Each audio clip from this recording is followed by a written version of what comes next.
The business cycle. Many things in life run in cycles. Days run in cycles. Here is the area around my home.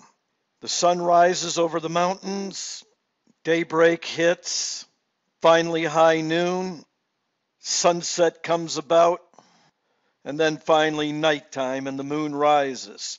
And the cycle starts over.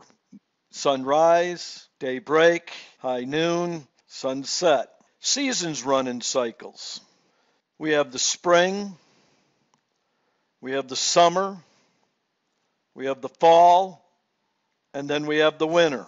And it starts over, the spring, the summer, the fall, the winter, even though each one might be different, which causes a different cycle.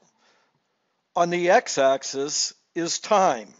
And on the y-axis is some rate of change, but it also could be an absolute amount. When we're looking at the business cycle and other types of cycles, we're usually looking at some rate of change.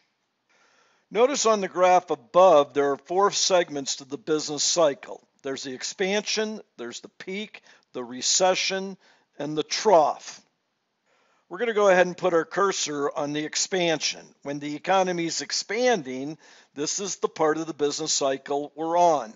If we're in a boom period at the top of our business cycle, then that is called the peak or the boom cycle. When the economy starts its downturn, we call this the contractionary cycle.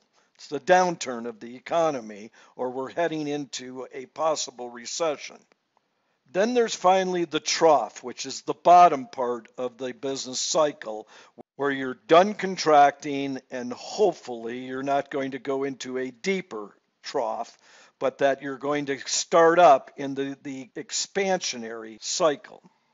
So we have the expansionary, the boom or the peak, the contractionary, and then the trough.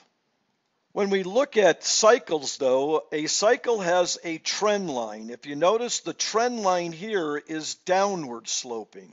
You could have an upward sloping trend line, or you can have a constant long run trend line. The ultimate goal, if you're looking at the business cycle, is to have an upward sloping trend line.